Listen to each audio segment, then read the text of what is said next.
Hola, ¿qué tal, queridos amigos? Bienvenidos a un nuevo episodio de Vladimir y Punto. Nuestro entrevistado de hoy, Carlos Raúl Hernández, PhD en estudios políticos, especialista en análisis de la situación político-histórica, estratégica, en fin, un hombre de pensamiento. Tú eres un tintán, pero serio. Sí, los tintán de los buenos. De los buenos. De los de Barinas. De los de Barinas. ¿Verdad que tú eres de Barinas, chico? ¿Verdad que tú naciste en Barinas? ¡Qué casualidad! Bueno, no exactamente nací, pero me crié allá. ¿Te criaste en Barinas? Sí, nací en Caracas, aquí en la Pastora. ¿Y qué Chávez tú de Barinas? Bueno, bastante, pues nosotros convivimos en el liceo y, bueno, él conocía algunas de mis aventuras y yo de las de él. Así es el caso del comandante Chávez. Ahora, fíjate, ¿qué pasó? ¿Qué crees tú ha pasado allá en el estado de Barinas como para que un candidato como Freddy Superlano le ganara las elecciones al hermano del comandante Chávez, a Neri Chávez? Bueno, lo que le decía yo en estos días, no sé dónde, es que ya Barinas está harta de esa casa real, que de real lo que tiene es su incompetencia administrativa. Barinas es un desastre hoy y lo es desde hace mucho tiempo. Y la verdad es que sienten los barineses la necesidad de quitarse de encima ese yugo simbólico que tienen. Pero además, esas elecciones no hubieran tenido mucha pena ni mucha gloria, hubieran sido unas elecciones con un final de fotografía. Pero un sector del chavismo creo que se dedicó a sabotearle el éxito a Maduro, porque las elecciones habían sido aplaudidas, habían funcionado muy bien, tuvieron reconocimiento de la comunidad internacional, no hubo incidentes que lamentar. Fueron unas elecciones bastante normales en el sentido, de acuerdo con los parámetros que se utilizan para medirlas, y creo que lo de Barinas le dio la oportunidad a un sector del PCB al que... Del PSUV. Perdón, sí, del PSUV, pero que deberían ser del PCB, que tienen todo el ánimo, y eso es bastante claro, de perturbar el proceso que se está abriendo en el país, que indiscutiblemente hay un proceso de apertura política y económica, y refugiarse en las viejas banderas chavistas, revolucionarias, estilo cubano. Entonces, creo que aprovecharon la oportunidad para ensuciarle el dulce a Maduro, el dulce democrático que estaba sirviendo, y bueno, han creado el escándalo que estamos viendo, donde, bueno, en estos días había uno de ellos en el Canal 8 decir que el modelo va a seguir el modelo nicaragüense. O sea, el somocismo del siglo XXI. El somocismo del siglo XXI, de socialismo al somocismo del siglo XXI. Entonces, claro, ellos han hecho de eso un escándalo y por eso tú ves cosas tan extravagantes como que inhabilitan a un candidato del PSP. Sí, eso es como inhabilitar, por ejemplo, a un gallinazo. Algo por el estilo, algo que una vez rara. Pero espérate, no confunda un gallinazo con el gallo rojo. El gallo rojo le ha hecho sacar cana muy blanca al PSUV. Sí, pero inhabilitarlo a ellos no tiene absolutamente ningún sentido, porque, bueno, ¿cuáles son las posibilidades electorales que tiene en esa polarización? Quizás tienen temor de que les quite algunos boticos al PSUV. No, es que yo creo que quieren hacer escándalo. Y todo lo que yo he visto de cómo ha funcionado todos los acontecimientos de Barinas, se ve que primero que está corriendo mucho dinero, y segundo que están tratando de hacer escándalo por todos lados. Para provocar la atención. Para provocar la atención y para desacreditar el proceso electoral. Bueno, porque yo lo he dicho varias veces, en este momento el PSOE tiene dos caras. Una es la cara autoritaria de Barinas y la otra es la cara de Carabobo, que es distinta, es aperturismo, amplitud, pluralismo, etc. Entonces, hay dos caras en apuesta. Y creo que... ¿Y quién encara esa cara de Barinas? Si le pones una figura del PSUV. Yo no quisiera mencionar, pero todo el mundo sabe quiénes son, que es un grupo que ha asumido la defensa del patrimonio histórico del chavismo y las grandes banderas revolucionarias cubanófilas, sin ninguna razón, porque los propios cubanos, según la información que tengo, están desesperados por salir del fidelismo. Así que no se pueden mover mientras Raúl Castro siga regentando de alguna manera. Y aquí en Venezuela hay un madurismo y ese madurismo está empeñado en salir del chavismo. Bueno, yo creo que el madurismo está obligado por las circunstancias, porque están ejerciendo el poder, saben lo que tienen entre manos, a salir de toda esa cantidad, de ese plumero ideológico que llevó al gobierno venezolano a una situación como la que está, primero de crisis interna, crisis económica y social interna, porque Chávez se dedicó a destruir la producción privada y a destruir a nombre de la lucha de clases, ¿no? Como los empresarios eran burgueses y la lucha de clases decía que había que aniquilar a la burguesía, pues aniquiló la producción. Y Maduro hereda esas circunstancias, está tratando de alguna manera de salir de eso, pero no lo dejan, por un lado, las sanciones, y por el otro, factores internos del gobierno. Factores internos del PSUV, mejor dicho. En el caso de Barinas, volviendo a Barinas, en Barinas, ¿no quieren a Chávez o no quieren al chavismo? Bueno, yo creo que es difícil en el caso de Barinas particularmente establecer diferencias, porque lo que están es cansados de ese régimen familiar que hay en Barinas, que no ha permitido la oxigenación, que no ha habido ninguna posibilidad de que llegue otra gente al gobierno. Es decir, esas familias hizo a Barinas su propiedad privada, es una finca, y los barineses están hartos de eso. Ahora, Carlos Raúl, fíjate, también hay que tomar en cuenta un factor. Hubo una disputa interna en el PSUV muy ruda en Barinas por la candidatura entre Argenis Chávez y un sobrino que se llama Huguito, por cierto, Hugo Chávez. Rafael, sí. Exacto, esa no habrá sido la causa de la derrota, la disputa, más que el cansancio de la población con el chavismo allá. Es un factor. Sí, seguramente tiene que ver, pero sin embargo el resultado fue cabeza a cabeza. ¿Sí? Una altísima polarización entre el candidato de la MUD y Chávez. Es decir, que no parece que hubiera erosionado mucho el conflicto interno, no parece. Habría que decirle a Luis Vicente León que haga unos cálculos y unas inferencias estadísticas ahí. Como la carrera de caballo, en el papel, ¿quién parte con ventaja? ¿Arriaza o Garrido, candidato de la MUD? ¿Jorge Arriaza del PSUV o Garrido, Sergio Garrido del...? Bueno, yo la verdad es que no me atrevo a decirlo porque es que estoy viendo muchas cosas raras. Veo que la MUD está rechazando apoyo, una cosa que es un disparate. Mira, pero eso ha cambiado. Aceptaron el apoyo de Avanzada Progresista, el apoyo del movimiento centrado, sí, el apoyo de Fuerza Vecinal, claro, el apoyo pero por otro lado dicen que los alacranes, entre los alacranes están nada menos que Acción Democrática, que los alacranes malditos que se han apropiado de las tarjetas, eso no pueden. Ahí está COPEI, ahí está Acción Democrática, ahí están otras fuerzas, ¿no? Eso, y además en las elecciones, en procesos electorales no se habla de esos términos. Tú tienes que aceptar los votos de todo el mundo. Eso es una de las primeras lecciones que uno le da en política. Todo el mundo, todos los votos tienen peso. Tú puedes perder por un voto. Como casi que se puso aquí. Entonces no puedes andar rechazando. Una persona que tenga sentido común y tenga cabeza sabe que no puede rechazar votos y menos de partido. Entonces, eso no sé, porque eso está creando resentimientos entre los que incluso apoyaron, entre los que ya están apoyando y que los aceptan, la MUD los acepta con el pañuelo en la nariz, se están creando resentimientos.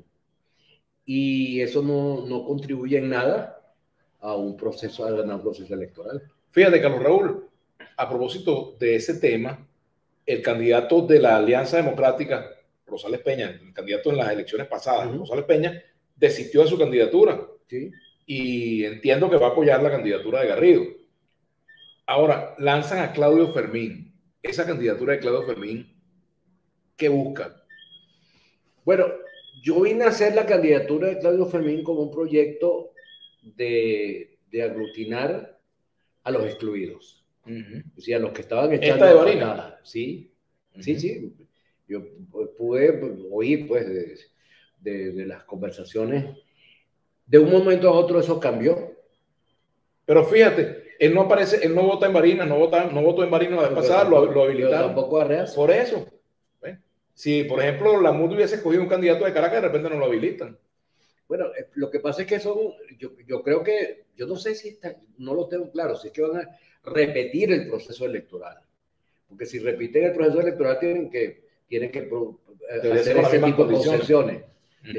Tienen que hacer algunas concesiones de ese tipo. Pareciera que es una nueva elección. Sí, si es una nueva elección, entonces podrían, bueno, yo no soy experto electoral, legal, pero sí tendrían que permitir que los candidatos se inscribieran, ¿no?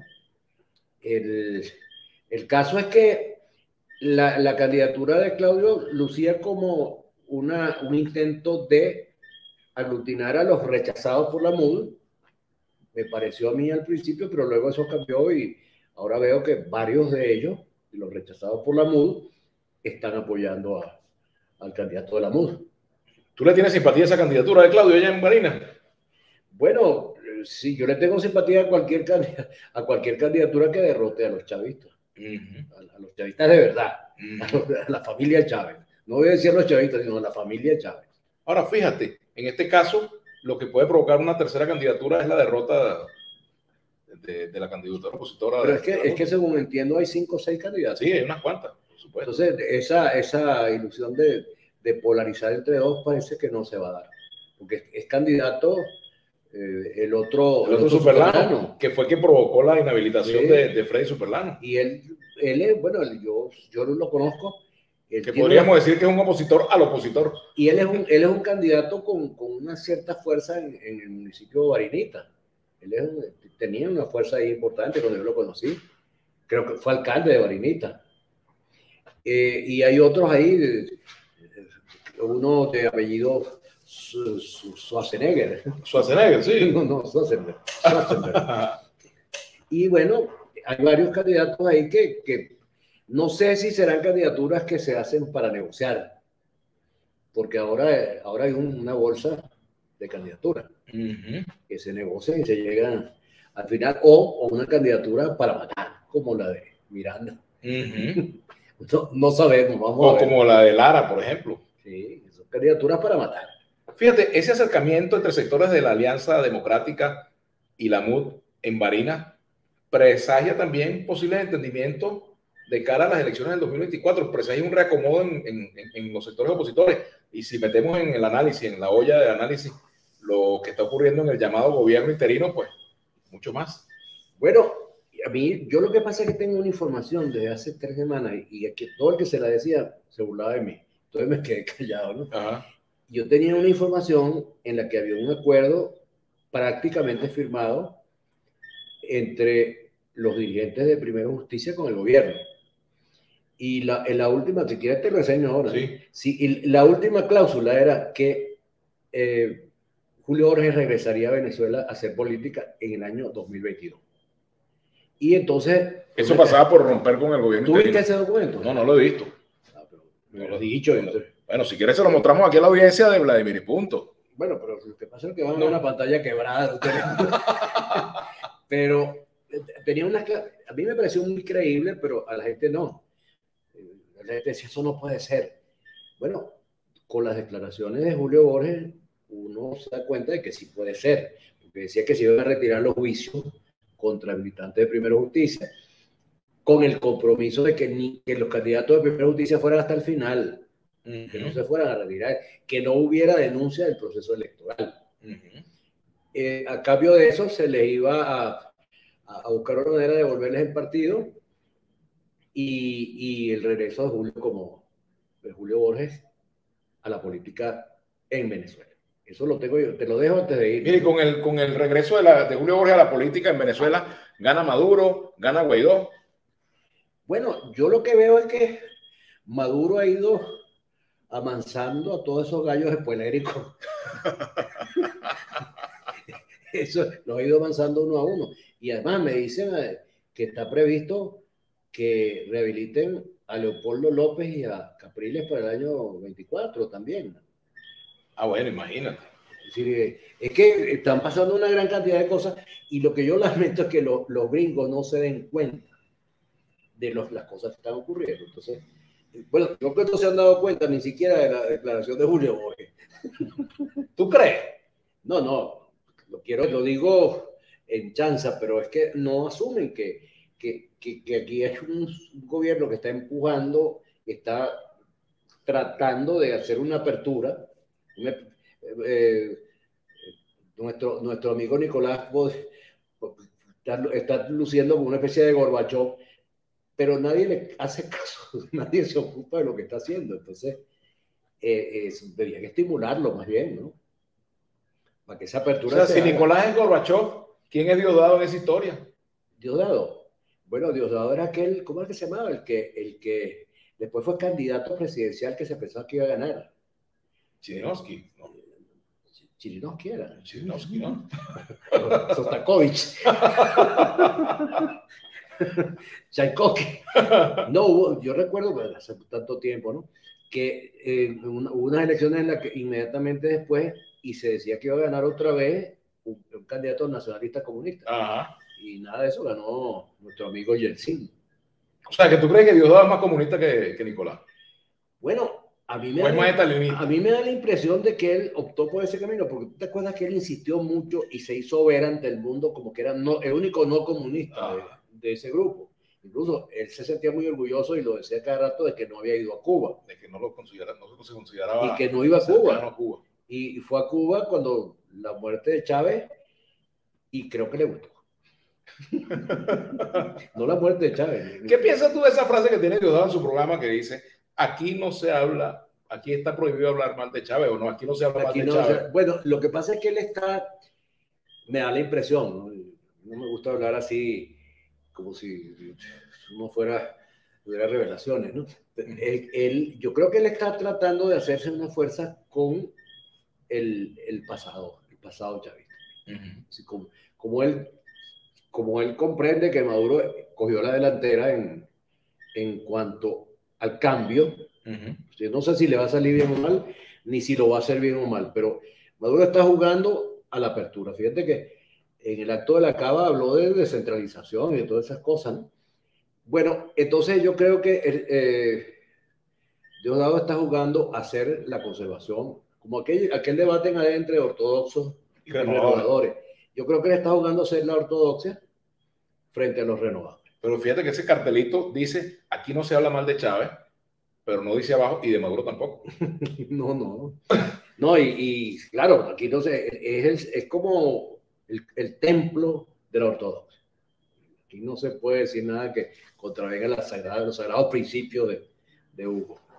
Ahora fíjate, el futuro proceso electoral presidencial del 2024, ¿cómo pintan el chavismo y cómo pintan la oposición al día de hoy? Ya, yo digo que el 2024 arrancó el 26 de noviembre, después de las elecciones, claro. El 22 de noviembre. Pero es que yo creo que hasta el 2024 está el 2023 y está el 2022 y está en los diálogos de México. Es decir, el futuro de lo que pasa en estos 2 años próximos, cuál es el camino que se va a agarrar, depende de los diálogos de México, porque el gobierno, eso lo he dicho muchas veces, el gobierno tiene un interés extremo y por eso toda su transformación, su metamorfosis, en el levantamiento de las sanciones. ¿Tú crees que va a continuar los diálogos en México? Bueno, yo no sé si lo van a hacer, pero yo creo que tendrían que hacerlo. Cuidado si no se han interrumpido.